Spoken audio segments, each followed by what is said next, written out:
Hi, welcome back to the basement, and as you've probably surmised by now, I'm Steve Lewis. At this point, I've completed 100 episodes of the Beach Boys Basement, and I figure averaging about 15 minutes per episode, you could conceivably binge watch this channel for more than 24 hours. I don't recommend that couldn't possibly be healthy, but it is conceivable. There's that much content here now for whatever that's worth. It's really kind of amazing how much time has passed and all the things we've chatted about since those humble early beginnings. And as you can see, the years have taken their toll on me. Nevertheless, thanks everybody for making this endeavor so enjoyable and so educational. I feel like I've really sharpened my knowledge of the Beach Boys with your help. And I'm noticing, looking back at those early episodes, I'm having to talk a lot faster nowadays to get everything in. In this episode, I'd like to go over some of the recent really great comments that have come in. I'd also like to talk about the Long Promised Road documentary, which I finally had a chance to watch, and give out just a few of the many well-deserved thank yous for making this so enjoyable for me. Starting with comments and going all the way back to episode 11, Elton John Meets the Beach Boys, Battle of Trenton pointed out that the lead singer on Crocodile Rock from the Two Rooms album is not Mike Love, it's Alan Jardine. Thanks for catching that, Battle of Trenton.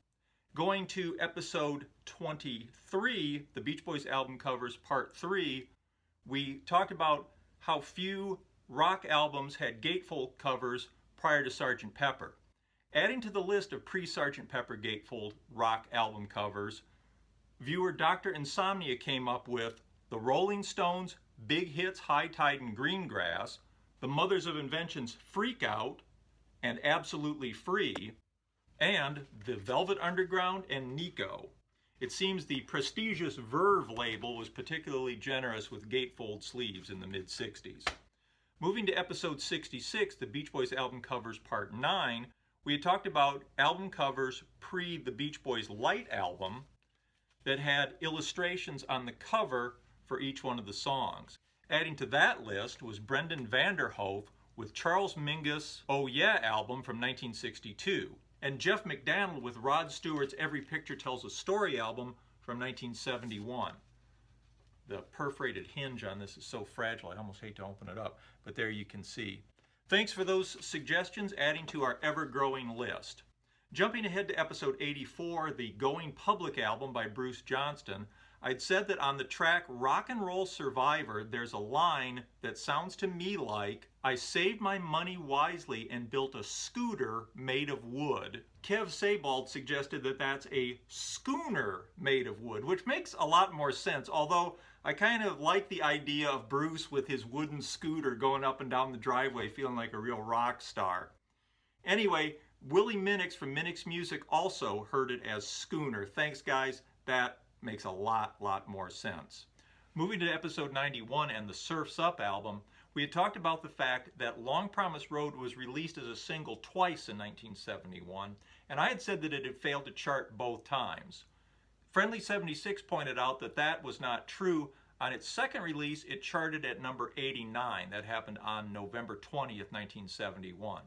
And Bill Crane had an interesting comment that he recalls a full-page ad in the LA Times calendar section offering your money back if you bought the Surf's Up album and didn't like it. I guess they weren't quite as concerned about home taping killing music in those days as they later became.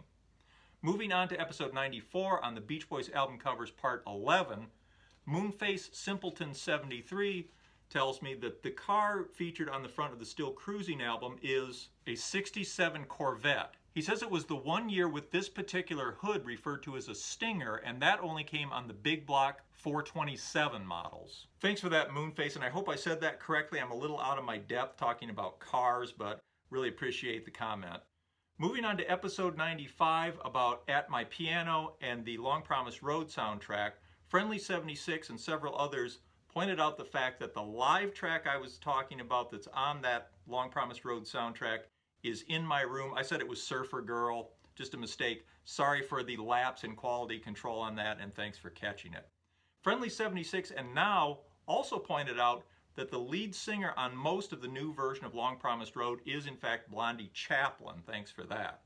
Sam Terode pointed out that Rock and Roll Has Got a Hold of Me from that soundtrack album is a rewrite of Brian's Country Feelin's from the For Our Children charity album from 1991.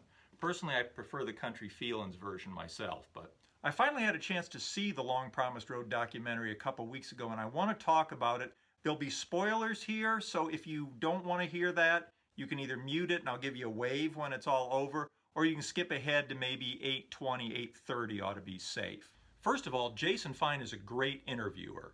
He asks the questions we want asked, but does it in a friendly, casual way, puts Brian at ease. Occasionally he'll suggest a response, but that seems to be more to draw Brian out than anything. Mostly this seems like two friends driving around talking, which I guess it largely is. There's a lot of really cool photos and film that I had never seen before, including a really cool interview of the band early on in Oklahoma that I think we'll see a lot more of now that it's been discovered. As usual with these kind of documentaries, there's distinguished musicians, both old and new, talking about how great Brian Wilson is. There's nothing worse than a documentary that spends all of its time telling you why you should be watching it. Fortunately, they don't do this trope too heavily. They move on and spend the time on Brian Wilson and on his history. I found it really interesting, and I'm sure a lot of you did too, that Brian had never heard Pacific Ocean Blue before, apart from You and I, which he recalls vividly. In the documentary and in his 2016 autobiography, I'm really surprised at Brian's recall of some of the records he made or heard decades earlier and probably hasn't thought about since. I'm really glad they showed us Brian listening to Pacific Ocean Blue later on. It wasn't particularly enlightening, but I would have really felt like they left us hanging if they hadn't shown him listening to the album. Also, I never realized before that the photo shoot for the cover of Surfin' Safari and the shots of the Beach Boys carrying the surfboard that were used on the cover of Surfer Girl were from the same photo session at Paradise Cove. We've talked before about how few photo sessions the Beach Boys have done over the years, and this means that they didn't do their second album cover shoot until their fifth album. Getting back to the documentary, there are a lot of genuinely moving moments, especially regarding losses over the years. The discussion of the death of Jack Riley is particularly poignant and sad. There are also a lot of subtly funny moments, such as when Brian agrees that a Cobb salad would be really good at the Beverly Glen Deli, and then we immediately cut to him getting a giant frozen yogurt instead. I'm really glad that the interview covered the entirety of Brian's life and career, rather than treating everything after the mid-60s as a postscript, the way a lot of documentaries do. And one thing that really comes through here again is what a genuine, sweet, gentle, and unique personality Brian Wilson is. I was also surprised and delighted to hear that he's still talking about doing an album of rock and roll covers, which is something he's been mentioning at least as far back as the Time of the Imagination album in 1998. I hope I get to hear that someday. Oh, here's a wave. We're done talking about the documentary. No more spoilers. Moving on to episode 96, A Very 70s Beach Boy Christmas, John Augustine says that he has heard the version of Santa's Got an Airplane set to HELP is on the way as opposed to Loop-de-Loop. It was listed in the 1981 Surf's Up book, but I thought it was an error, so thanks for clearing that up, John. Matthew Pulaski, who is always a terrific resource on this stuff, cleared up a lot of confusion on Merry Christmas from the Beach Boys by pointing out on that episode that the Beach Boys were trying to simultaneously record their last Reprise album and their first album for CBS in the fall of 1977 at MIU. You should really check out his comments there. And again, Matthew, thank you so much for all the time and trouble to give us that information. Matthew and Dr. Beach Boy also reminded me that despite what it says in the liner notes for Ultimate Christmas, the track for Peggy Sue is an outtake from 15 Big Ones rather than newly recorded at MIU in the fall of 1977. On episode 97, All Things Must Pass, Lord Calderdale reminded me that the first official release of a Beatle version of All Things Must Pass came in 1996 on the Beatles Anthology 3. I had totally forgotten about that, and thank you for reminding me. Burlington Bill 1 had an interesting comment, saying that in 1970, the release of All Things Must Pass was a catharsis for Beatle fans. I hadn't really thought about that, but, the fans being very distraught that the Beatles had recently broken up, they could at least say that one of the good things that came out of it was the release of the All Things Must Pass album. And Frank Allison raised an interesting point. Is there anybody whose favorite George Harrison album is something other than All Things Must Pass? If you have a different favorite George Harrison album, I'd love to hear what it is, and I'd love to hear why. For me, hands down, All Things Must Pass is my favorite. I think it's the best, solidly. But I do have an affection for Extra Texture from 1975. Not every song on it hits, but I think there's a lot of really strong songs here, a lot of really good tracks. I can see why it's not considered a great album, but I don't understand why it comes in for quite the critical drubbing that it usually gets. I think it's much better than it's usually given credit for. Also, thanks for all the feedback on having done a non-Beach Boy episode here in the basement. I imagine we'll do that again. In fact, I'm sure I'll want to do that again at some point, though for now we'll mostly stick to the Beach Boy Fair. There's plenty more to talk about with the Beach Boys, but thanks for all the feedback on that.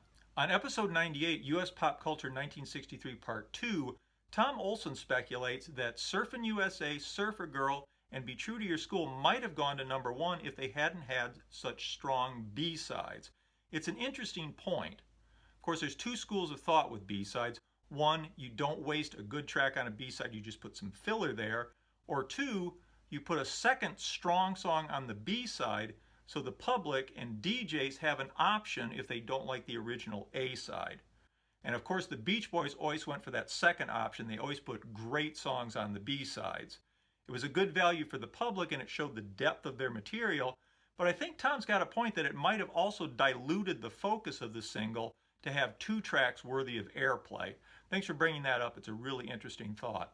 On episode 99, Surfer Girl Side 1, Robert Zastro mentioned that the debut album by Huey Lewis and the News in 1980 has an homage to the Surfer Girl cover on the back. I'd never seen this before. It's pretty cool. I especially like the guy with his feet off the ground. That's a nice touch. Thanks for mentioning that, Robert. On episode 100, Surfer Girl Side 2, we talked about the 1963 tour that the Beach Boys did of Hawaii with the Show of Stars. Coincidentally, WA7ZBO, otherwise known as Larry Jacobs, recently posted a link on episode 22 about David Marks to some of David Marks' home movies. You can find those through that link or search here on YouTube or at Illinois Roy's YouTube channel. These are 8mm movies and begin with footage shot on that Show of Stars tour in 1963. You see the band fooling around. You can see that Alan is clearly there in place of Brian. You see them on stage, backing Jackie DeShannon and Dee Dee Sharp. And later on, there's a lot of footage of David and his family and friends fooling around at home in Hawthorne. The home footage was apparently shot quite a bit later. At one point, David shows his record collection, and you can see the U.S. edition of Hard Day's Night in there, which was released on June 26, 1964, more than a year after the Show of Stars tour and after David had already left the Beach Boys. These are silent 8mm movies. The quality's not great, but it is a lot better than these screenshots indicate. Larry goes way back with the Beach Boys in Salt Lake City and always has really interesting memories and insights to share. If you haven't done it, be sure you check out his amazing and fun account of covering Craig Breedlove and the Spirit of America that he posted on episode 98, U.S. Pop Culture 1963 Part 2. That really cracked me up. It's worth checking out if you haven't done it. Elsewhere, Martin Steele from the UK was kind enough to send me a copy of Paul Steele's Carousel Kites album from 2018. Martin might not be completely unbiased, being Paul's dad, but he's not wrong either. Paul is a highly regarded and critically acclaimed artist, and this is a very good album. It's extremely complex, yet very accessible, and actually there's enough material here for probably 3 good albums, all put together smile style, with intricate melodies and drawing on a wide variety of influence such as the Beach Boys, ELO, Queen, Todd Rundgren, and Steely Dan. Yet it all hangs together as a unique work on its own. It's a largely auteur affair with Paul Steele doing all of the writing, production, and most of the playing and vocals, with just a little coterie of others helping out with the occasional horns or backing vocals. Among them is Beach Boy associate Steve Kalinich, who appears on the title track. Really enjoyed this album, Martin. Thanks so much for sending it. Before we close out this episode, I just want to thank a few of the other people who have really made this fun, including Chris Rainbow, whose UK perspective is always interesting and valuable, Bobby's Brother, Daddy Bog, Scott Kennedy, D. Michael Elkins, Usual Mike Television, Ranger Girl, Vince Krasinski, Tony Balsey, hey Tony, Lucas Pixie Santo, Leighton Little, Joel Goldenberg, Joel Lemieux, The Noble Surfer, John Hammond, Marco Falzone, John Savala, Beryl Parkey, Peter Flegg, Yambag, my parents who are infrequent commenters but valued viewers all the same, Stunt Matt, and Brian Kruger. Thank you all very much. I know I've left a lot of people out, and the comments that I've talked about in this are really just kind of a grab bag. Fortunately, there's an embarrassment of riches in those comments. So much good stuff to talk about. Thank you all very, very much. I'm really happy that after 100 episodes, I still feel like we're just getting started. Before I started this channel a couple of years ago, I jotted down ideas for about 40 episodes, and I think out of those I've used about 8. It seems like there's plenty to talk about. I'd like to do another one of those deep dives into a year that the Beach Boys were active and then talk about the album from that year the way we did with 71. I think in a couple of weeks I'm going to start doing that with 1978 and then talk about the MIU album. I'd also like to do an extended trip back to 1969 at some point. Sheila Torres suggested that on one of the 1971 episodes. I thought it was a great idea. Maybe we'll do that in the summer sometime. I've also had a lot of good feedback on doing a Dennis in the early 70s episode. That would be a lot of fun to put together. And Yellow Dacris reminded me that I haven't yet done Jan and Dean Part 2. That's something I'd really like to get to in the very near future. Robert Zastro made a comment about John Cale's Mr. Wilson back on episode 91, which got me thinking about putting together Beach Boy tribute records as an episode, not cover versions, but things that are tribute records. Of course, Bare Naked Ladies, Brian Wilson comes to mind. REM's At My Most Beautiful, which is melodically and stylistically a tribute to the Beach Boys. Maybe somebody could suggest a few more of those. We'll try to put together a Beach Boy tribute record episode. I'd also like to revisit the Sunflower album. Based largely on comments and feedback, my thinking on the Sunflower album, which we last talked about back on episode 10, has evolved and changed somewhat. There are things that I overlooked before, and also things where my perspective has changed a little bit. Maybe we do a deep dive into 1970 at some point and talk about Sunflower some more, because there's a lot more to be said about that, certainly.